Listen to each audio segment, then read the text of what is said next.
Namaste, I am Renuka Diyar and I am working as an assistant professor in the Department of History, Government First Grade College, Tumkur.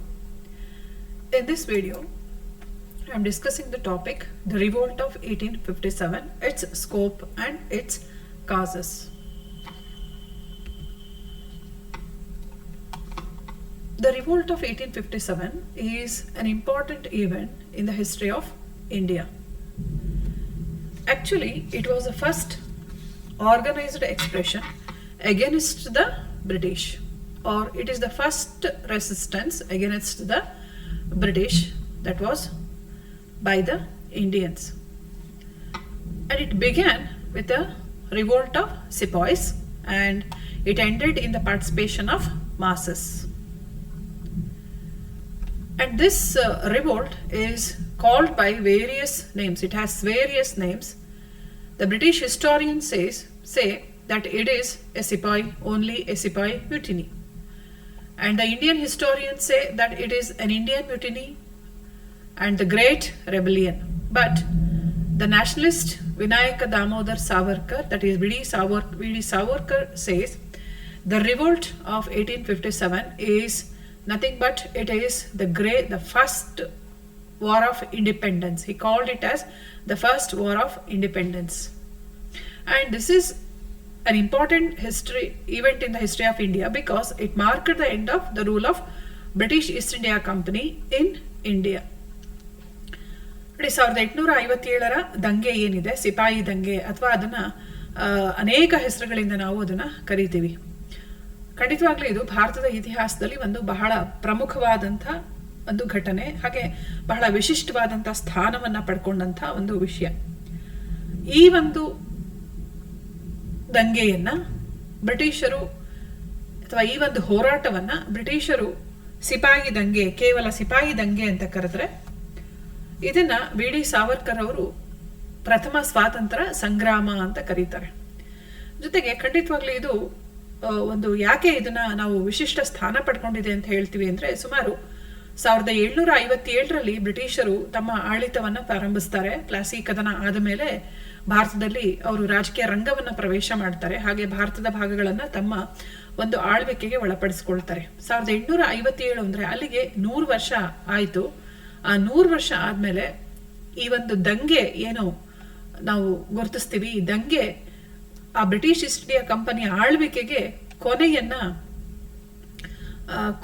ತಂದಂಥ ಒಂದು ಘಟನೆ ಅಂತ ನಾವು ಹೇಳ್ತಾ ಇದೀವಿ. ಹಾಗಾಗಿ ಆ 100 ವರ್ಷದ ಆಳ್ವಿಕೆಗೆ ಕೊನೆಯನ್ನ ತಂದಂಥ ಅಥವಾ ಆ 100 ವರ್ಷದ ಆಳ್ವಿಕೆಯನ್ನ ಭಾರತದಲ್ಲಿ ನಿಲ್ಲಿಸಿದಂಥ ಒಂದು ಘಟನೆ ಈ ಒಂದು 1857ರ ಸಿಪಾಯಿ ದಂಗೆ ಅಥವಾ 1857ರ ಪ್ರಥಮ ಸ್ವಾತಂತ್ರ್ಯ ಸಂಗ್ರಾಮ ಅಂತ ನಾವು ಹೇಳ್ಬೋದು. ಖಂಡಿತವಾಗ್ಲೂ ಇದಕ್ಕೆ ಬೇಕಾದಷ್ಟು ಕಾರಣಗಳಿದಾವೆ. 1857ರ ಈ ಒಂದು ಪ್ರಥಮ ಸ್ವಾತಂತ್ರ್ಯ ಸಂಗ್ರಾಮಕ್ಕೆ the revolt initiated due to several factors, ಅನೇಕ ಕಾರಣಗಳು ಅಲ್ಲಿದ್ದಾವೆ.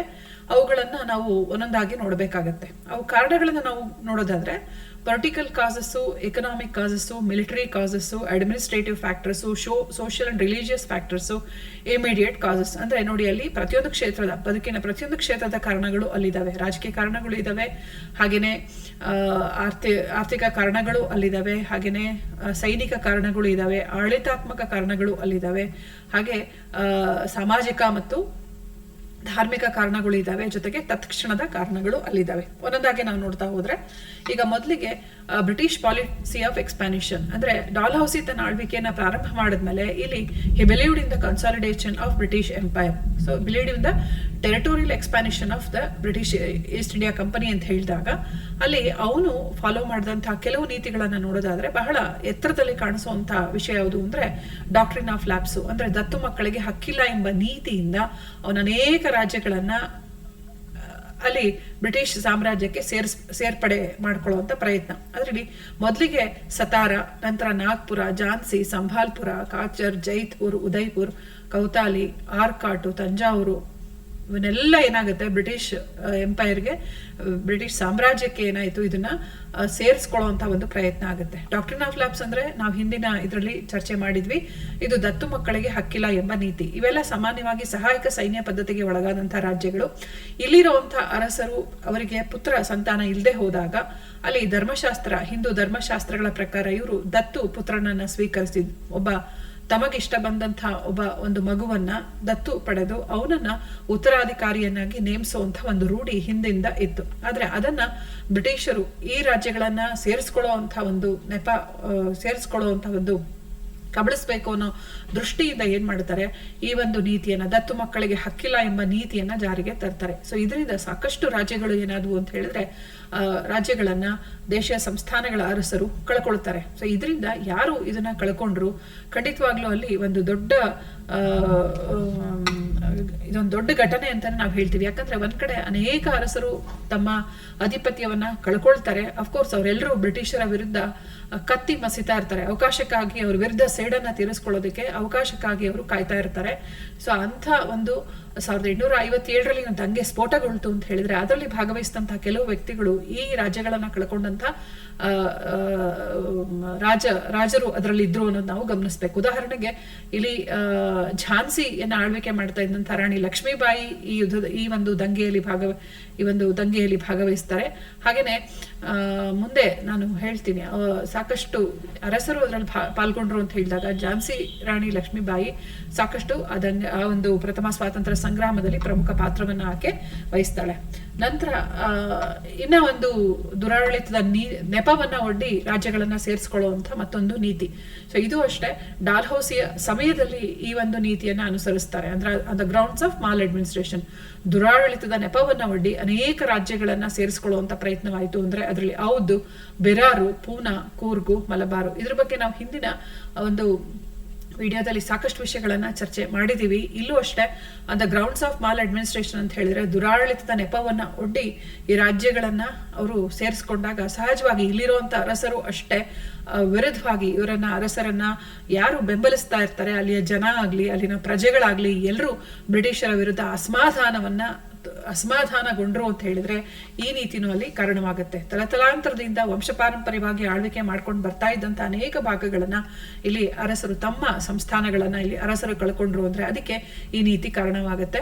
ಹಾಗೇನೆ ಥ್ರೂ ದ ಡೈರೆಕ್ಟ್ ವಾರ್ಸ್, ಅಂದ್ರೆ ನೇರವಾಗಿ ಯುದ್ಧ ಮಾಡೋದ್ರ ಮೂಲಕ ಅಲ್ಲಿ ಪಂಜಾಬು, ಸಿಕ್ಕಿಮು, ಬರ್ಮಾ ಇವುಗಳು ಸಹ ಏನಾದವು ಅಂತ ಹೇಳಿದ್ರೆ ಬ್ರಿಟಿಷ್ ಸಾಮ್ರಾಜ್ಯಕ್ಕೆ ಸೇರ್ಪಡೆ ಆಗ್ತಾ ಹೋಗುತ್ತೆ. ಸೊ ಇದು ಅಷ್ಟೇ ನಾವು ತುಂಬಾ ಗಮನಿಸುವಂತ ವಿಚಾರ. ಅಂದ್ರೆ ಮುಂದೆ ಯಾರ್ಯಾರು ಈ ಭಾಗಗಳನ್ನ ಕಳ್ಕೊಂಡ್ರು ಇವರೆಲ್ಲರೂ ಬ್ರಿಟಿಷರ ವಿರುದ್ಧ ಹೋರಾಟ ಅಲ್ಲಿ ಏನ್ ಸ್ಫೋಟಗೊಳ್ಳುತ್ತೆ ಅದರಲ್ಲಿ ಇವರೆಲ್ಲರೂ ಭಾಗವಹಿಸಿದ್ರು ಅನ್ನೋದು ನಾವು ಗಮನಿಸಬೇಕಾಗುತ್ತೆ. ದಂಗೆ ಸ್ಫೋಟಗೊಳ್ಳೋದಕ್ಕೆ ಇಂಥ ಅತೃಪ್ತ ವಾತಾವರಣ ಅಲ್ಲಿ ಕಾರಣ ಆಯ್ತು ಅಂತ ನಾವು ನೋಡಬಹುದು. Then abolition of pension and titles, ನೋಡಿ ಇಲ್ಲೂ ಅಷ್ಟೇನೆ ಈ ಪೆನ್ಷನ್ಗಳನ್ನ ರದ್ದು ಮಾಡ್ತಾರೆ, ಬಿರುದುಗಳನ್ನ ರದ್ದು ಮಾಡ್ತಾರೆ. ಪೆನ್ಷನ್ ಅಥವಾ ಈ ಬಿರುದುಗಳು ವ್ಯಕ್ತಿಯ ವೈಯಕ್ತಿಕ ಆಸ್ತಿ ಹೊರತು ಅದನ್ನ ವ್ಯಕ್ತಿಗತವೇ ಹೊರತು ಅದನ್ನ ವಂಶ ಪರಂಪರೆ ಅನುವಂಶಿಕವಲ್ಲ ಅಂತ ಹೇಳಿ ಘೋಷಣೆ ಮಾಡೋದ್ರ ಜೊತೆಗೆ ಅಲ್ಲಿ ವಿಶ್ರಾಂತಿ ವೇತನವನ್ನ ಮತ್ತೆ ಬಿರುದುಗಳ ಬಾವಲಿಗಳನ್ನ ಇಲ್ಲಿ ಏನ್ ಮಾಡ್ತಾನೆ, ಡಾಲ್ಹೌಸಿ, ವಿಶೇಷವಾಗಿ ಡಾಲ್ಹೌಸಿ ಅದನ್ನ ಅಬಾಲಿಷ್ ಮಾಡ್ತಾನೆ ಅಥವಾ ರದ್ದು ಮಾಡ್ತಾನೆ. ಇದರಿಂದ ಕಾನ್ಪುರದಲ್ಲಿ ನಾನಾ ಸಾಹೇಬ ತನಗೆ ಬರಬೇಕಾಗಿರುವಂತ ಪೆನ್ಷನ್ ಅನ್ನ ಕಳ್ಕೊಳ್ತಾನೆ. ಬಹದ್ದೂರ್ ಶಾ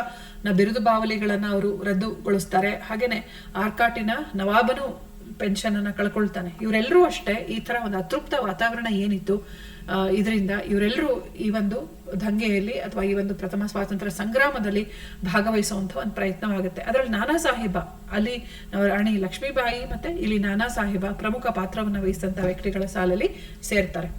ಇನ್ನ ಅಫ್ಕೋರ್ಸ್ ಇಲ್ಲಿ ಈ ತರ ಎಲ್ಲ ದುರಾಡಳಿತದ ನೆಪ ಒಡ್ಡಿ ರಾಜ್ಯಗಳನ್ನ ವಶಪಡಿಸ್ಕೊಳ್ಳೋದಾಗ್ಲಿ, ಯುದ್ಧದ ಮೂಲಕ ರಾಜ್ಯಗಳನ್ನ ವಶಪಡಿಸ್ಕೊಳ್ಳೋದಾಗ್ಲಿ, ಅಥವಾ ದತ್ತು ಮಕ್ಕಳಿಗೆ ಹಕ್ಕಿಲ್ಲ ಎಂಬ ನೀತಿಯನ್ನ ಅನುಸರಿಸಿ ರಾಜ್ಯಗಳನ್ನ ವಶಪಡಿಸ್ಕೊಳ್ಳೋದಾಗ್ಲಿ, ಅದರಿಂದ ಏನೆಲ್ಲ ಆಯ್ತು ಅಂದಾಗ ಅಫ್ಕೋರ್ಸ್ ಅಲ್ಲಿ ಅನೇಕ ರಾಜರು ತಮ್ಮ ಸಾರ್ವಭೌಮತ್ವವನ್ನು ಕಳ್ಕೊಳ್ತಾರೆ. ಅಲ್ಲಿ ಒಂಥರ ಅನ್ರೆಸ್ಟ್ ಕ್ರಿಯೇಟ್ ಆಗುತ್ತೆ among the Indian princes. Then Nana Sahib Lakshmibai took revenge, ಅಂದ್ರೆ ಇವರಿಬ್ರು ಅದರಲ್ಲಿ ತುಂಬಾ ಪ್ರಮುಖ ಪಾತ್ರವನ್ನು ವಹಿಸ್ತಾರೆ 1857ರ ಆ ಒಂದು ಸ್ವಾತಂತ್ರ್ಯ ಸಂಗ್ರಾಮದ ಹೋರಾಟದಲ್ಲಿ. And many people supporters of native Kings also participated, ಅಂದ್ರೆ ಈ ರಾಜರನ್ನ ಸಪೋರ್ಟ್ ಮಾಡ್ತಾ ಇದ್ದಂತ ಬೆಂಬಲಿಗರು ಏನ್ ಪ್ರಜಾವರ್ಗ ಇದೆ, ಅವರು ಈ ಒಂದು ದಂಗೆಯಲ್ಲಿ ಭಾಗವಹಿಸೋದು ನಮಗೆ ಕಾಣಿಸ್ತಾ ಹೋಗುತ್ತೆ. ಇನ್ನು ಎಕನಾಮಿಕ್ ಫ್ಯಾಕ್ಟರ್ಸ್, ಆರ್ಥಿಕ ಕಾರಣಗಳನ್ನ ನಾವು ನೋಡೋದಾದ್ರೆ, the various reforms in the taxation and revenue affected the peasants. ನೋಡಿ, ಬ್ರಿಟಿಷರು ಆಳ್ವಿಕೆ ಪ್ರಾರಂಭ ಮಾಡೋದಕ್ಕೆ ಶುರು ಮಾಡಿದ್ಮೇಲೆ ಖಂಡಿತವಾಗ್ಲೂ ಅನೇಕ ಸುಧಾರಣೆಗಳನ್ನ ತರಬೇಕು ಅನ್ನೋ ನೆಪ ಅಷ್ಟೇ, ಅಲ್ಲಿ ಅವೆಲ್ಲವೂ ಆರ್ಥಿಕ ಸುಧಾರಣೆಗಳನ್ನ ತರಬೇಕು ಅನ್ನೋ ಪ್ರಯತ್ನ ಅವ್ರು ಮಾಡಿದ್ರು, ಅವೆಲ್ಲವೂ ಕಂಪನಿಯ ಲಾಭವನ್ನ ಹೆಚ್ಚಿಗೆ ಮಾಡುವಂತ ಪ್ರಯತ್ನ ಅಲ್ಲಿರುತ್ತೆ. ನೋಡಿ, ಅಲ್ಲಿ ಲ್ಯಾಂಡ್ ರೆವೆನ್ಯೂ ಸಿಸ್ಟಮ್ ತುಂಬಾ ದೊಡ್ಡ ಬದಲಾವಣೆ ಆರ್ಥಿಕ ಕ್ಷೇತ್ರದಲ್ಲಿ. ಅಂದ್ರೆ 3 ಇವರು ಕಂದಾಯ ಪದ್ಧತಿಗಳನ್ನ ಜಾರಿಗೆ ತರ್ತಾರೆ. ಅದು ನಿಮಗೆ ಗೊತ್ತಿರೋ ಹಾಗೇನೆ ಪರ್ಮನೆಂಟ್ ಸೆಟಲ್, ಕಾಯಂ ಜಮೀನ್ದಾರಿ ಪದ್ಧತಿ ಆಗಿರ್ಬೋದು, ರೈತವಾರಿ ಸಿಸ್ಟಮ್ ಆಗಿರ್ಬೋದು, ಅಥವಾ ಮೆಹಲ್ವಾರಿ ಸಿಸ್ಟಮ್ ಆಗಿರ್ಬೋದು. ಆ ಎಲ್ಲ ರಿಸಲ್ಟ್ ಏನಪ್ಪಾ ಅಂತ ಹೇಳಿದ್ರೆ, ಅಫ್ಕೋರ್ಸ್ ಅಲ್ಲಿ all the revenue systems there was heavy taxes, ಅಂದ್ರೆ ಹೆವಿ ಟ್ಯಾಕ್ಸ್ ಇರುತ್ತೆ. Then stringent methods of revenue collection, ಅಂದ್ರೆ ಬೇರೆ ಅದರ್ ಫಾರಮ್ಸ್ ಅಲ್ಲಿ ನೀವು ಟ್ಯಾಕ್ಸ್ ಅನ್ನ ಕೊಡಬಾರ್ದು, ಹಣದ ರೂಪದಲ್ಲೇ ಟ್ಯಾಕ್ಸ್ ಅನ್ನ ಕೊಡಬೇಕು ಅಂತ ಹೇಳಿದಾಗ, ಜೊತೆಗೆ ಅದರ ಟ್ಯಾಕ್ಸ್ ಕಂದಾಯದ ಪ್ರಮಾಣನೂ ಹೆಚ್ಚಿಗೆ ಇದೆ. ಅದ್ರ ಜೊತೆಗೆ ಅನೇಕ ಇತರೆ ಕಂದಾಯಗಳನ್ನ ವಿಧಿಸಿದಾಗ ಅಫ್ಕೋರ್ಸ್ ಅವೆಲ್ಲ ಏನಾಯ್ತು ಅಂದ್ರೆ ರೂರಲ್ ಇಂಡೆಪ್ಟೆಡ್ಸ್ಗೆ ಕಾರಣ ಆಯಿತು, ಅಂದ್ರೆ ಗ್ರಾಮೀಣ ಸಾಲಗಳಿಗೆ ಅದು ಕಾರಣ ಆಗುತ್ತೆ. ಜೊತೆಗೆ ನೋಡಿ, ಭಾರತದಲ್ಲಿ ಅವ್ರು ಗಳಿಸ್ತಾ ಇದ್ದಂತ ಆದಾಯ ಹೆಚ್ಚಿಗೆ ಯಾವ್ದ್ರಿಂದ ಅಂತ ಹೇಳಿದ್ರೆ ಭೂಕಂದಾಯ ಅಂತ ಹೇಳಿದ್ರೆ ಅದನ್ನ ಕೊಡ್ತಾ ಇದ್ದವ್ರು ಯಾರು ಅಂತ ಹೇಳಿದ್ರೆ ಕೃಷಿಕರು. ಅಂದ್ರೆ ರಾಷ್ಟ್ರದ 80% ಜನ ಕೃಷಿಯಲ್ಲಿ ತಮ್ಮನ್ನ ತಾವು ತೊಡಗಿಸ್ಕೊಂಡಿದ್ದಾರೆ. ಅಂತವ್ರ ಮೇಲೆ ದಬ್ಬಾಳಿಕೆ ಹೆಚ್ಚು ಕಡಿಮೆ 1757ರಿಂದ 1857ರವರೆಗೆ ನಿರಂತರವಾಗಿ ನಡೀತಾ ಇತ್ತು ಅಂತ ಹೇಳಿದ್ರೆ, ಅಲ್ಲಿ ರೈತರು ಅನೇಕ ಕಷ್ಟಗಳನ್ನ ಎದುರಿಸಬೇಕಾಗುತ್ತೆ. ಅಂದ್ರೆ ಆ ಟ್ಯಾಕ್ಸ್ ಅನ್ನ ಕೊಡಬೇಕು ಅಂತ ಹೇಳಿದಾಗ, ಹೆವಿ ಟ್ಯಾಕ್ಸ್ ಅನ್ನ ಕೊಡಬೇಕು. ಅಲ್ಲಿ ಯಾವುದೇ ಅತಿವೃಷ್ಟಿ ಅನಾವೃಷ್ಟಿಗಳಾದಾಗ, ಅಂದ್ರೆ ನ್ಯಾಚುರಲ್ ಕೆಲಾಮಿಟೀಸ್ ಆದಂತ ಸಂದರ್ಭದಲ್ಲಿ ಯಾವುದೇ ಒಂದು ಅವರಿಗೆ ಟ್ಯಾಕ್ಸ್ ವಿಷಯದಲ್ಲಿ ಎಕ್ಸೆಪ್ಷನ್ ಇಲ್ಲ ಅಂತ ಹೇಳಿದಾಗ, ಲೇವಾದೇವಿಗಾರರಾಗಿರ್ಬೋದು ಅಥವಾ ಜಮೀನ್ದಾರರಾಗಿರ್ಬೋದು, ಅವ್ರ ಹತ್ರ ಸಾಲದ ಸುಳಿಗೆ ಇವರು ಸಿಗಾಕೊಳ್ತಾರೆ. ಬಡ್ಡಿ, ಚಕ್ರ ಬಡ್ಡಿ ಕಡೆಗೆ ಮುಂದೆ ಒಂದು ಜೀತ ಪದ್ಧತಿನೂ, ಇದರಿಂದ ಜೀತದಾಳು ಪದ್ಧತಿನೂ ಸೃಷ್ಟಿ ಆಯ್ತು ಅಂತ ಹೇಳಿದ್ರೆ, ನಮ್ಗೆ ಈ ಟ್ಯಾಕ್ಸ್ ಏನು, ಈ ಒಂದು ರೆವೆನ್ಯೂ ಸಿಸ್ಟಮ್ ಏನಿತ್ತು ಅದು ಅಲ್ಲಿ ಕಾರಣ ಆಗುತ್ತೆ. ಹೆಚ್ಚು ಕಡಿಮೆ 100 ವರ್ಷ ನಿರಂತರವಾಗಿ ರೈತರು ಶೋಷಣೆಗೆ ಒಳಗಾದಾಗ, ಅದು ಅಂತಿಮವಾಗಿ ನಾವು ಏನಾದರ ಒಂದು ಪರಿಣಾಮ ನೋಡ್ತೀವಿ ಅಂದ್ರೆ, ಈ ಒಂದು ಗ್ರಾಮೀಣ ಋಣಭಾರ, ಅಂದ್ರೆ ರೈತ ತನ್ನ ಮಕ್ಕಳು, ತನ್ನ ಇಡೀ ಅನೇಕ ನಂತರದ ಪೀಳಿಗೆಯವರು ಈ ಸಾಲವನ್ನ ತೀರಿಸ್ತಾನೆ ಜೀವನ ಕಳಿಬೇಕಾ ಅನ್ನೋ ಒಂದು ಸ್ಥಿತಿ ಅಲ್ಲಿ ರೈತ ಒಳಗಾದ ಅನ್ನೋದು ನಾವು ಗಮನಿಸಬೇಕಾಗತ್ತೆ. ಖಂಡಿತವಾಗ್ಲೂ ಇಂಥ ಅತೃಪ್ತ ರೈತರು ಈ ದಂಗೆಯಲ್ಲಿ ಭಾಗವಹಿಸಿದ್ರು ಅನ್ನೋದು ನಾವು ನೋಡ್ಬೇಕಾಗತ್ತೆ. Then influx of British manufactured goods ಅಂತ ಅಂದ್ರೆ, ಕೈಗಾರಿಕಾ ಕ್ರಾಂತಿ ಆಗಿದೆ. ಬ್ರಿಟಿಷ್ ಗೂಡ್ಸ್ ಏನಿದೆ, ಮ್ಯಾನುಫ್ಯಾಕ್ಚರ್ಡ್ ಗೂಡ್ಸ್ ಏನಿದೆ, ಅದನ್ನ ದೊಡ್ಡ ಪ್ರಮಾಣದಲ್ಲಿ ಭಾರತಕ್ಕೆ ಅದೆಲ್ಲ ಏನಾಗ್ತಾ ಇದೆ, ಹರಿದು ಬರ್ತಾ ಇದೆ. ಸೊ ಅಫ್ಕೋರ್ಸ್ ಅಲ್ಲಿ ಏನಾಯ್ತು ಅಂತ ಹೇಳಿದ್ರೆ, ಇಲ್ಲಿ ಭಾರತದ ಕೈಗಾರಿಕೆಗಳು ನೆಲ ಕಚ್ಚಿ ಹೋಗ್ತವೆ. Of course it ruin the industries of India ಅಂತ ಹೇಳಿ, ಅಂದ್ರೆ ಇಲ್ಲಿರುವಂತ ಕೈಗಾರಿಕೆಗಳು, ಗೃಹ ಕೈಗಾರಿಕೆಗಳು ಎಲ್ಲವೂ ಏನಾಗ್ತವೆ, ನೆಲ ಕಚ್ಚಿ ಹೋಗ್ತವೆ. ಅಂಡ್ ಮತ್ತೆ ಆ ಚೀಪ್ ಗೂಡ್ಸ್ ಏನಿದೆ ಅದ್ರ ಜೊತೆ ಭಾರತದ ಒಂದು ವಸ್ತುಗಳು ಏನ್ ಮಾಡ್ಬೇಕಾಯ್ತು, ಪೈಪೋಟಿಗೆ ಇಳಿಬೇಕಾಯ್ತು. ಖಂಡಿತವಾಗ್ಲೂ ಆ ಪೈಪೋಟಿಯಲ್ಲಿ ಆ ವಸ್ತುಗಳು ತಮ್ಮ ಗೆಲುವನ್ನ ಸಾಧಿಸೋದಕ್ಕೆ ಸಾಧ್ಯ ಆಗಲ್ಲ. ಹಾಗಾಗಿ ಒಂದ್ ಕಡೆ ಜನ ಅಲ್ಲಿ ಕೆಲಸ ಉದ್ಯೋಗವನ್ನ ಕಳ್ಕೊಳ್ತಾರೆ, ಇಂಡಸ್ಟ್ರೀಸ್ನೆಲ್ಲ ಕಚ್ಚೋಯ್ತು ಅಂದಾಗ ಸಾಕಷ್ಟು ನಿರುದ್ಯೋಗಕ್ಕೆ ಇದು ಕಾರಣ ಆಯ್ತು ಅನ್ನೋದು ನಾವು ನೋಡ್ಬೇಕಾಗುತ್ತೆ. ಅಂದ್ರೆ ಎಕಾನಮಿ ಏನಿದೆ, ಇಂಡಸ್ಟ್ರಿಯಲ್ ಎಕಾನಮಿ ಅಂತ ನಾವೇನು ಇಂಡಿಯಾಸ್ ಇಂಡಸ್ಟ್ರಿಯಲ್ ಎಕಾನಮಿ ಅಂತ ಕರೀತಾ ಇದ್ವಿ, ಅದು ಕಂಪ್ಲೀಟ್ ಆಗಿ ನೆಲ ಕಚ್ಚಿ ಹೋಗೋದಕ್ಕೆ ಬ್ರಿಟಿಷರು ಏನಾಗ್ತಾರೆ, ಇಲ್ಲಿ ಕಾರಣ ಆಗ್ತಾರೆ. Then many sepoys belong to the peasant class. ನೋಡಿ, ಇಲ್ಲಿ ನಾವು ಇದನ್ನ ಸಿಪಾಯಿ ಮ್ಯೂಟಿನಿ ಅಂತ ಕರಿತೀವಿ. ಅಂದ್ರೆ ನೋಡಿ, ಅವರೆಲ್ಲರೂ ರೈತರ ಮಕ್ಕಳೇ ಆಗಿರ್ತಾರೆ, ರೈತರ ಕುಟುಂಬದಿಂದ ಬಂದವರಾಗಿರ್ತಾರೆ. ತಮ್ಮ ಮನೆಯಲ್ಲಿ ಈ ತರ ಕಷ್ಟವನ್ನ ಎದುರಿಸ್ತಾ ಇರುವಂತ ಸ್ಥಿತಿ ನಿರ್ಮಾಣ ಆಗಿದ್ದೆ ಬ್ರಿಟಿಷರಿಂದ ಅಂತ ಹೇಳಿದಾಗ, ಖಂಡಿತವಾಗ್ಲೂ ಸಿಪಾಯಿ ಮ್ಯೂಟಿನಿ ಅಂತ ನಾವು ಕರೆಯೋದಕ್ಕೆ, ಸಿಪಾಯಿಗಳು ದಂಗೆ ಹೇಳೋದಕ್ಕೆ ಅಲ್ಲಿ ಅನೇಕ ಕಾರಣಗಳಿದಾವೆ. ಅದರಲ್ಲಿ ಇದು ಒಂದು ಕಾರಣ ಅನ್ನೋದು ನಾವು ಗಮನಿಸಬೇಕಾಗುತ್ತೆ. ಇನ್ನು ಮಿಲಿಟರಿ ಫ್ಯಾಕ್ಟರ್ಸ್ ನೋಡಿ, the revolt began as a sepoy mutiny ಅಂತ. ಅಂದ್ರೆ ಸಿಪಾಯಿಗಳೇ ಮೊದಲು ದಂಗೆ ಹೇಳ್ತಾರೆ.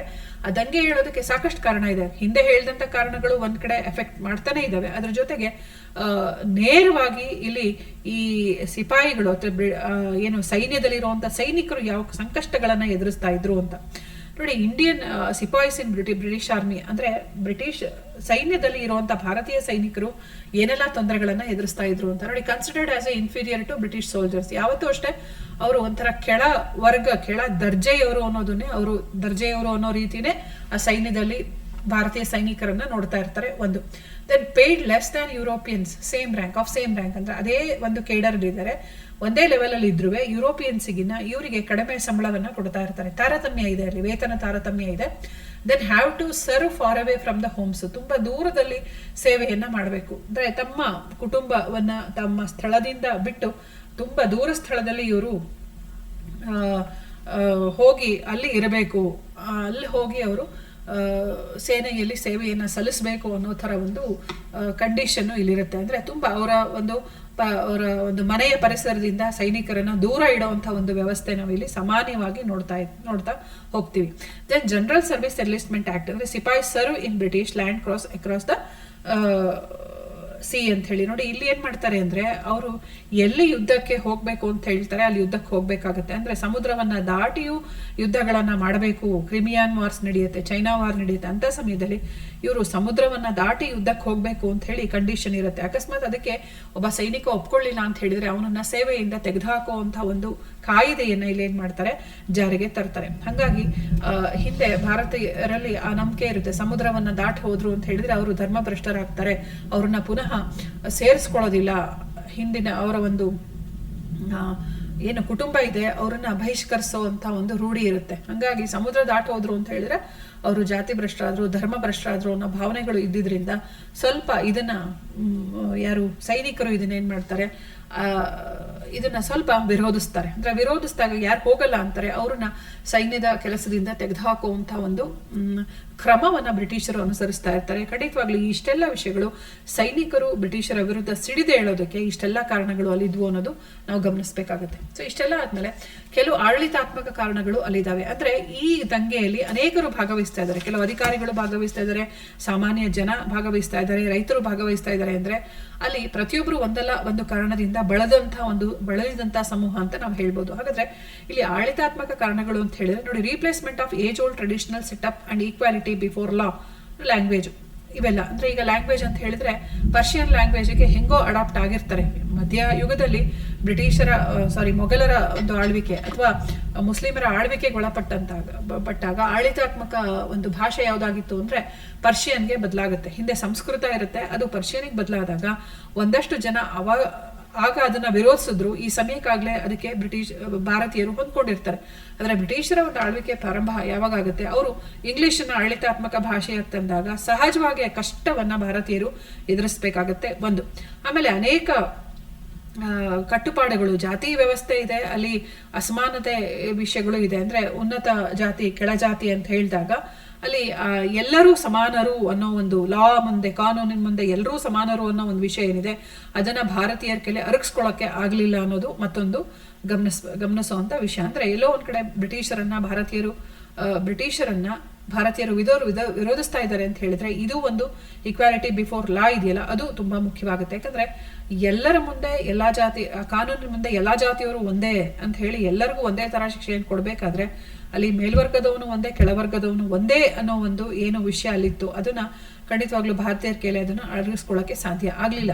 Next, exclusion of natives from high appointments ಅಂತ. ಅಂದ್ರೆ ಈ ತುಂಬಾ ಉನ್ನತ ಹುದ್ದೆಗಳು ಏನಿದಾವೆ ಅದಕ್ಕೆ ಭಾರತೀಯರನ್ನ ನೇಮಿಸ್ಕೊಳ್ತಾ ಇರಲಿಲ್ಲ, ಬರೀ ಕೆಳ ದರ್ಜೆಯ ಹುದ್ದೆಗಳಿಗೆ ಮಾತ್ರ ಅವ್ರನ್ನ ನೇಮಿಸ್ಕೊಳ್ತಾ ಇದ್ದಿದ್ದು ಭಾರತೀಯರು ದ್ವೇಷಿಸೋದಕ್ಕೆ ಭಾರತೀಯರ ಅತೃಪ್ತಿಗೆ ಕಾರಣವಾಗುತ್ತೆ. ದೆನ್ ಮಿಸ್ಗವರ್ನಮೆಂಟ್ಸ್, ಅಂದ್ರೆ ಭಾರತೀಯರ ವಿಷಯಗಳು ಅಲ್ಲೇನೋ ಅವ್ರ ಕೆಲಸಗಳಾಗಬೇಕು ಅಂತ ಹೇಳಿದ್ರೆ ದೆರ್ ವಿಲ್ ಬಿ ಸ್ಲೋನೆಸ್, ಅಂದ್ರೆ ಅದಕ್ಕೆ ಗಮನ ಕಡಿಮೆ ಇರ್ತಾ ಇತ್ತು. Then frequent changes in the policy, ಪದೇ ಪಾಲಿಸಿಯನ್ನು ಇವ್ರು ಏನ್ ಮಾಡ್ತಾ ಇದ್ರು, ಚೇಂಜಸ್ ಮಾಡ್ತಾ ಇದ್ರು. ದೆನ್ ಆಪರೇಷನ್, ಪೊಲೀಸ್ ಆಗಲಿ, ಜುಡಿಷಿಯರಿಯಲ್ ಆಗಲಿ, ಜನರಲ್ ಅಡ್ಮಿನಿಸ್ಟ್ರೇಷನ್ ಆಗಲಿ, ಯಾರು ಆ ಈಸ್ಟ್ ಇಂಡಿಯಾ ಕಂಪನಿ ಅಧಿಕಾರಿಗಳು ಇಲ್ಲಿ ಏನಿರ್ತಾರೆ ಖಂಡಿತವಾಗ್ಲೂ ಅವರಿಗೆ ಒಂದು ರೆಸ್ಪಾನ್ಸಿಬಿಲಿಟಿ ಅಂತ ಇರೋದಿಲ್ಲ, ಜನಗಳ ಬಗ್ಗೆ ಅವರಿಗೆ ಸಹಾನುಭೂತಿ ಇರೋದಿಲ್ಲ. ಒಂಥರ ಎಲ್ಲ ವಿಷಯದಲ್ಲೂ ದಬ್ಬಾಳಿಕೆಯನ್ನ ಜನ ಎದುರಿಸಬೇಕಾಗತ್ತೆ. ಅದು ಪೊಲೀಸರ ವಿಷಯದಲ್ಲಾಗ್ಲಿ, ನ್ಯಾಯಾಂಗದ ವಿಷಯದಲ್ಲಾಗ್ಲಿ, ಅಥವಾ ಜನರಲ್ ಅಡ್ಮಿನಿಸ್ಟ್ರೇಷನ್ ವಿಷಯದಲ್ಲಿ, ಎಲ್ಲ ವಿಷಯದಲ್ಲಿ ಭಾರತೀಯರಿಗೆ ಖಂಡಿತವಾಗ್ಲೂ ನ್ಯಾಯ ದೊರಕ್ತಾ ಇರಲಿಲ್ಲ ಅನ್ನೋದು ನಾವು ಗಮನಿಸಬೇಕು. ದೆನ್ ರೇಷಿಯಲ್ ಸುಪೀರಿಯಾರಿಟಿ ಇನ್ ಅಫಿಷಿಯಲ್ ಲೆವೆಲ್, ಗೊತ್ತಾಯಿದೆ, ಇದು ಜನಾಂಗ ವಿಭೇದ ನೀತಿ. ಅಂದ್ರೆ ನೋಡಿ, ಬ್ರಿಟಿಷರು ತುಂಬಾ ಉತ್ಕೃಷ್ಟ ಜನಾಂಗ ಅನ್ನೋ ಭಾವನೆ ತಮ್ಮ ಮುಂದೆ ಈ ತರ ಹೆಚ್ಚು ಕಡಿಮೆ ಏಷ್ಯಾದಲ್ಲಿರುವಂತ ಜನರನ್ನೇ ಅವ್ರು ಏನ್ ಮಾಡ್ತಾ ಇದಾರೆ, ಕೆಳ ದರ್ಜೆಯ ಜನಾಂಗ ಅಂತ ಹೇಳಿ ಒಂಥರ ನಿಕೃಷ್ಟವಾಗಿ ನೋಡುವಂತ ಒಂದು ವಿಷಯ ನಮ್ಗೆ ಹಿಂದಿಂದ ನಾವು ನೋಡ್ತಾ ಇದ್ವಿ. ಆತರ ಇಲ್ಲಿ ಜನಾಂಗ ಭೇದ ನೀತಿ ಏನಿತ್ತು, ಈವನ್ ಅದು ಅಷ್ಟೇ ಭಾರತೀಯರ ಅತೃಪ್ತಿಗೆ ಇದು ಏನಾಗುತ್ತೆ, ಬಹಳಷ್ಟು ಪ್ರಮಾಣದಲ್ಲಿ ಕಾರಣ ಆಗಿರುತ್ತೆ. ದೆನ್ ಕರಪ್ಷನ್, ಎಲ್ಲಾ ಕಡೆ ಬ್ರಿಟಿಷರ ಒಂದು ಆಳ್ವಿಕೆ ಏನ್ ಪ್ರಾರಂಭ ಆಯ್ತು ಅಲ್ಲಿಂದಾನೇ ಏನಾಯ್ತು ಅಂದ್ರೆ ಕರಪ್ಷನ್ ಪ್ರಾರಂಭ ಆಗುತ್ತೆ. ಅಂದ್ರೆ ಏನು ಬೇಕಾದರೂ ಜನಕ್ಕೆ ಮೋಸ ಮಾಡುವಂಥ ವಿಷಯ ಇವೆಲ್ಲ ಅಲ್ಲಿ ಸಹಜವಾಗೇನೆ ಒಂಥರ ಆ ಒಂದು ಏನು ಜನ ಇದ್ದಾರೆ ಅವರಲ್ಲಿ ಡಿಸ್ಕಂಟೆಂಟ್ಮೆಂಟ್ ಇತ್ತು, ಡಿಸ್ಟ್ರಸ್ಟ್ ಇತ್ತು, ನಂಬಿಕೆ ಇರಲಿಲ್ಲ. ಯಾವುದೇ ಅಧಿಕಾರಿ ಬಗ್ಗೆ, ಬ್ರಿಟಿಷ್ ಅಧಿಕಾರಿ ಬಗ್ಗೆ ನಂಬಿಕೆ, ವಿಶ್ವಾಸ ಏನಿತ್ತು ಅದನ್ನ ಜನ ಕಳ್ಕೊಳ್ತಾ ಇದ್ರು ಅನ್ನೋದು ನಾವು ಗಮನಿಸ್ಬೇಕು.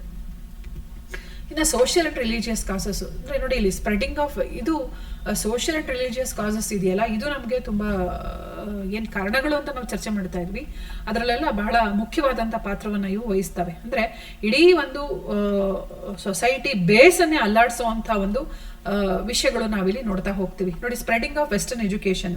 ಈಗ ವೆಸ್ಟರ್ನ್ ಎಜುಕೇಷನ್ ಇವರು ಏನು ಮಾಡ್ತಾರೆ, ವುಡ್ಸ್ ಡಿಸ್ಪ್ಯಾಚ್ ಏನಿತ್ತು ಅದರ ಪ್ರಕಾರ, ಅದರಲ್ಲೂ ವಿಶೇಷವಾಗಿ ಯಾರ ಸಮಯದಲ್ಲಿ ಅಂದರೆ ಡಾಲಹೌಸಿ ಸಮಯದಲ್ಲಿ ಈ ವೆಸ್ಟರ್ನ್ ಎಜುಕೇಷನ್ ಏನಾಗುತ್ತೆ, ತುಂಬ ದೊಡ್ಡ ಪ್ರಮಾಣದಲ್ಲಿ ಅದನ್ನು ಸ್ಪ್ರೆಡ್ ಮಾಡ್ತಾ ಹೋಗ್ತಾರೆ. ಸೊ ಇದು ಒಂಥರ ಇಟ್ ಚಾಲೆಂಜ್ ಇಡದ ಆರ್ಥೋಡಾಕ್ಸ್ ಹಿಂದೂ ಮುಸ್ಲಿಮ್ಸ್ ಅಂತ. ಅಂದರೆ ಇದುವರೆಗೆ ಸಂಪ್ರದಾಯಬದ್ಧವಾಗಿರುವಂಥ ಶಿಕ್ಷಣ ನಡೀತಾ ಇರುತ್ತೆ, ಧಾರ್ಮಿಕ ಶಿಕ್ಷಣ ಏನು ನಡೀತಾ ಇರುತ್ತೆ ಅದು ಸಾರ್ವಜನಿಕ ಶಿಕ್ಷಣ ಆಗಿರೋದಿಲ್ಲ. ಬಟ್ ಅಂಥ ಒಂದು ಸಿಸ್ಟಮ್ನೇ ಇದೇನು ಮಾಡ್ತಾ ಇದೆ, ಚಾಲೆಂಜ್ ಮಾಡ್ತಾ ಇದೆ. ಎಲ್ಲರೂ ಕೆಳವರ್ಗದವರು, ಮೇಲ್ವರ್ಗದವರು ಜೊತೆಗೆ ಕೆಳವರ್ಗದವರು ಶಿಕ್ಷಣವನ್ನು ಪಡ್ಕೊಳ್ತಾ ಇದ್ದಾರೆ ಅಂತ ಹೇಳಿದಾಗ ತುಂಬ ಎಷ್ಟೋ ಶತಮಾನಗಳಿಂದ ಭಾರತದಲ್ಲಿ ಈ ಒಂದು ಧಾರ್ಮಿಕ ಶಿಕ್ಷಣ ವ್ಯವಸ್ಥೆ ಏನಿತ್ತು ಅದನ್ನ ಇದೇನ್ ಮಾಡ್ತಾ ಇದೆ, ಅದಕ್ಕೆ ಇದು ಚಾಲೆಂಜ್ ಮಾಡ್ತಾ ಇದೆ. ಅಫ್ಕೋರ್ಸ್ ಇಲ್ಲಿ ಹಿಂದೂಗಳು, ಮುಸ್ಲಿಮರು ಆ ಸಮಯದಲ್ಲಿ ಇದ್ದಂಥ ಎರಡು ಧರ್ಮಗಳು ಅಂತ ಹೇಳಿದ್ರೆ ಹಿಂದೂ ಧರ್ಮ ಮತ್ತೆ ಮುಸ್ಲಿಂ ಧರ್ಮ, ಈ ಎರಡೂ ಧರ್ಮಕ್ಕೆ ಸಂಬಂಧಪಟ್ಟಂತ ಶಿಕ್ಷಣ ಕೊಡುವಂಥ ವ್ಯವಸ್ಥೆಯಲ್ಲಿ ಯಾರಿದ್ರು ಅವರೆಲ್ಲರೂ ಇದನ್ನ ಬಲವಾಗಿ ವಿರೋಧಿಸ್ತಾ ಹೋಗ್ತಾರೆ. Then religious disability act increased Christianity, that is conversion. ಅಂದ್ರೆ ಹಿಂದೆ ಏನಿತ್ತು ಅಂತ ಹೇಳಿದ್ರೆ, ಯಾರು ಹಿಂದೂ ಧರ್ಮದಲ್ಲಿ ಏನು ಇವ್ರು ಮಾಡ್ಕೊಂಡಿದ್ರೆ ಯಾರು ಕನ್ವರ್ಷನ್ ಆಗ್ತಾರೆ ಅಂದ್ರೆ ಕ್ರಿಶ್ಚಿಯಾನಿಟಿಗೆ ಕನ್ವರ್ಟ್ ಆಗ್ತಾರೆ ಹಿಂದೂ ಧರ್ಮವನ್ನ ಬಿಟ್ಟು, ಅವರಿಗೆ ಪಿತ್ರಾರ್ಜಿತ ಆಸ್ತಿಯಲ್ಲಿ ಯಾವುದೇ ಹಕ್ಕನ್ನ ಕೊಡಬಾರ್ದು ಅಂತ ಹೇಳಿ ಡಿಸಿಷನ್ ಆಗಿರುತ್ತೆ. ಆದ್ರೆ ಇಲ್ಲಿ ಡಾಲಹೌಸಿಯ ಸಮಯದಲ್ಲಿ ಏನಾಯ್ತು ಅಂತ ಹೇಳಿದ್ರೆ, ಕನ್ವರ್ಷನ್ಸ್ ಸಹಜವಾಗಿ ಯಾವಾಗ ಪಿತ್ರಾರ್ಜಿತ ಆಸ್ತಿ ಸಿಗಲ್ಲ ಅಂತಿರುತ್ತೆ, ಕನ್ವರ್ಷನ್ಸ್ ಪ್ರಮಾಣ ಕಡಿಮೆ ಆಗಿರುತ್ತೆ, ಕ್ರಿಶ್ಚಿಯಾನಿಟಿ ಕನ್ವರ್ಟ್ ಆಗುವಂತ ಪ್ರಮಾಣ ಆಬ್ವಿಯಸ್ಲಿ ಕಡಿಮೆ ಇರುತ್ತೆ. ಬಟ್ ಇಲ್ಲಿ ಒಂದು ಉದ್ದೇಶ ಸಹಜವಾಗಿ ಇದ್ದೇ ಇತ್ತು ಈಸ್ಟ್ ಇಂಡಿಯಾ ಕಂಪನಿಗೆ, ಕ್ರಿಶ್ಚಿಯಾನಿಟಿಯನ್ನ ಸ್ಪ್ರೆಡ್ ಮಾಡಬೇಕು, ಕ್ರಿಶ್ಚಿಯನ್ ಧರ್ಮವನ್ನ ಅನುಸರಿಸೋರ ಸಂಖ್ಯೆಯನ್ನು ಹೆಚ್ಚಿಗೆ ಮಾಡಬೇಕು ಅನ್ನೋ ಉದ್ದೇಶ ಇದ್ದೇ ಇತ್ತು.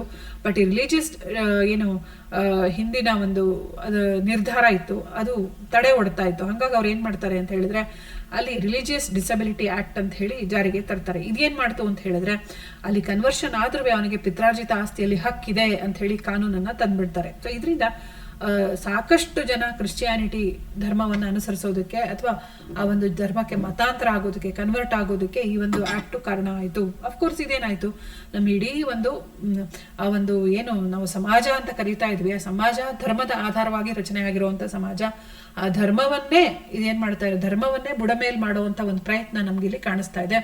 ಅಫ್ಕೋರ್ಸ್ ಇದು ಅಷ್ಟೇ ಭಾರತೀಯರ ಒಂದು ಅತೃಪ್ತಿಗೆ ಕಾರಣ ಆಯಿತು.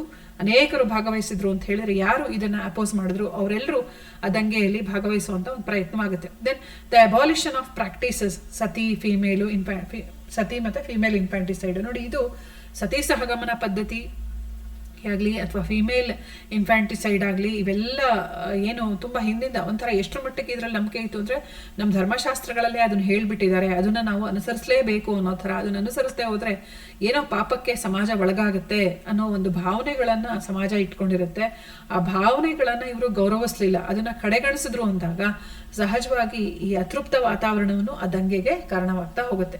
ದೆನ್ ಲೀಗಲೈಸೇಷನ್ ಆಫ್ ವಿಡೋ ರಿಮ್ಯಾರೇಜ್, ಇದು ಅಷ್ಟೇ ಯಾವಾಗಲೂ ಎಷ್ಟೋ ಶತಮಾನಗಳಿಂದ ಅಲ್ಲಿ ವಿಧವೆಗೆ ಮತ್ತೆ ಮದುವೆ ಆಗೋದಕ್ಕೆ ಅವಕಾಶ ಇರಬಾರದು ಅನ್ನೋ ಒಂದು ಕಾಠಿಣ್ಯತೆ ಅಲ್ಲಿರುತ್ತೆ. ಸೊ ಅದರಿಂದ ಸಮಾಜವನ್ನ ಹೊರಗೆ ತರುವಂತ ಪ್ರಯತ್ನ ಒಂದ್ ಕಡೆ ಪಾಸಿಟಿವ್ ಆಗಿ ನಮಗೆ ಕಾಣಿಸಿದ್ರು, ಆ ಸಮಯದಲ್ಲಿ ಯಾರೋ ಮೂಲಭೂತವಾದಿಗಳು ಇದ್ದಾರೆ ಅದನ್ನ ಇವರು ಬಲವಾಗಿ ತಿರಸ್ಕರಿಸ್ತಾರೆ, ಬಲವಾಗಿ ಇಂಥ ಮಾರ್ಪಾಡುಗಳನ್ನು ಅವರು ದ್ವೇಷಿಸ್ತಾರೆ. ಸೊ ಅಂಥವ್ರು ಸಹಜವಾಗಿ ಏನಾಯ್ತು ಅಂದ್ರೆ, ಅವ್ರನ್ನ ಫಾಲೋ ಮಾಡುವಂತ ಸಮಾಜ ಆ ಸಮಯದಲ್ಲಿ ಇದ್ದಿದ್ರಿಂದ ಆ ಸಮಾಜದ ಅತೃಪ್ತಿ ಆ ದಂಗೆಗೆ ಕಾರಣವಾಗ್ತಾ ಹೋಗುತ್ತೆ. Then railway telegraph viewed with suspicion, ಇದು ಅಷ್ಟೇ ರೈಲ್ವೆ ಎಲ್ಲರ ಜೊತೆ ಎಲ್ಲ ಕುತ್ಕೊಂಡು ಎಲ್ಲರೂ ಒಂದೇ ಕಡೆ ಕುತ್ಕೊಂಡು ಪ್ರಯಾಣ ಮಾಡಬೇಕು ಅಂದಾಗ ಅಲ್ಲೂ ಅಷ್ಟೇ ಅಸಮಾನತೆ ಈ ಅಂಶಗಳು ಬಲವಾಗಿದ್ದಾವೆ, ಜಾತಿ ಪದ್ಧತಿಯ ಅಂಶಗಳು ಭಾರತದಲ್ಲಿ ಬಲವಾಗಿದ್ದಾವೆ ಅಂತ ಹೇಳಿದಾಗ ಇದೆಲ್ಲ ಒಂಥರ ಮೈಲಿಗೆ ಅನ್ನೋ ರೀತಿಯಲ್ಲಿ ಜನ ನೋಡೋದಕ್ಕೆ ಶುರು ಮಾಡಿದ್ರು. ಅಷ್ಟು ಸುಲಭವಾಗಿ ಅವುಗಳನ್ನ ಅಕ್ಸೆಪ್ಟ್ ಮಾಡ್ಕೊಳ್ಳುವಂತ ಮನೋಭಾವ ಭಾರತದ ಸಮಾಜಕ್ಕೆ ಇರಲಿಲ್ಲ. ಇದನ್ನೆಲ್ಲ ವಿರೋಧಿಸುವಂತ ಗುಣ ಇದ್ದಿದ್ರಿಂದ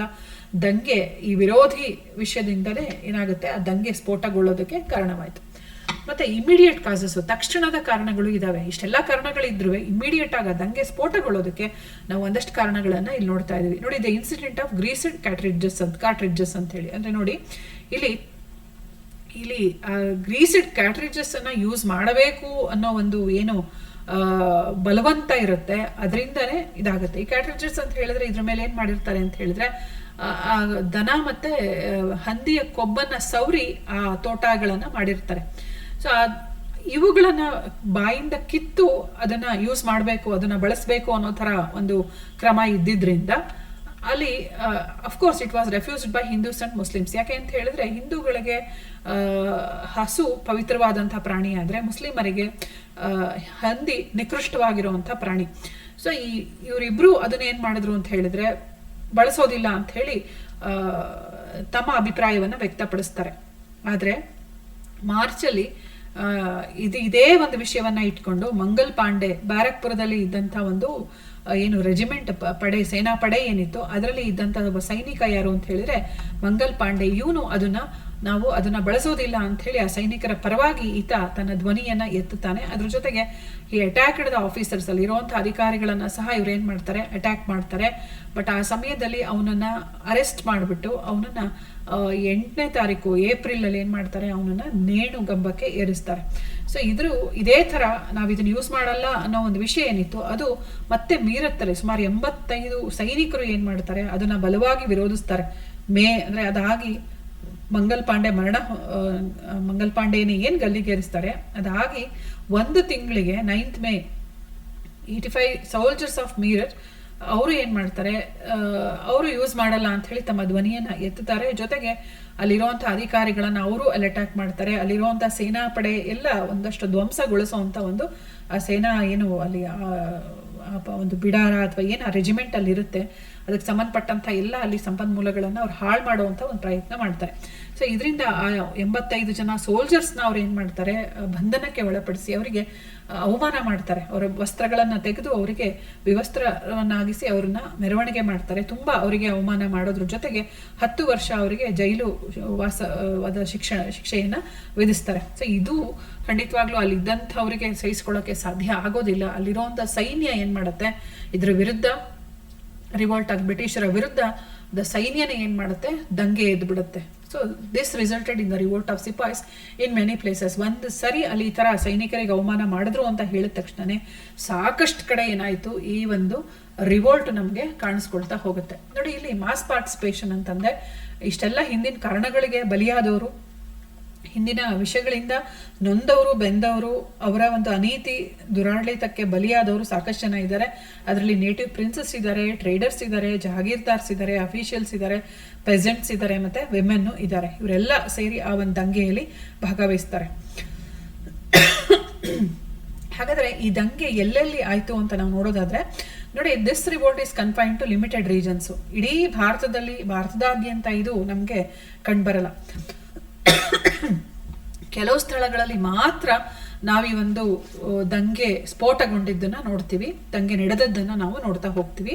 ಆ ಪ್ಲೇಸಸ್ಸು ನಾವು ನೋಡೋದಾದ್ರೆ ಬ್ಯಾರಕ್ಪುರು, ಮೀರತ್ತು, ಕಾನ್ಪುರು, ಔದ್, ಡೆಲ್ಲಿ ಮತ್ತೆ ಬಿಹಾರು ಮುಖ್ಯ ಸ್ಥಳಗಳು. ಝಾನ್ಸಿ, ಗ್ವಾಲಿಯರು ಅಂದ್ರೆ ಇವೆಲ್ಲ ಹೆಚ್ಚು ಕಡಿಮೆ ಭಾರತದ ಉತ್ತರ ಭಾಗದಲ್ಲಿ ಬರುವಂತ ಸ್ಥಳಗಳು.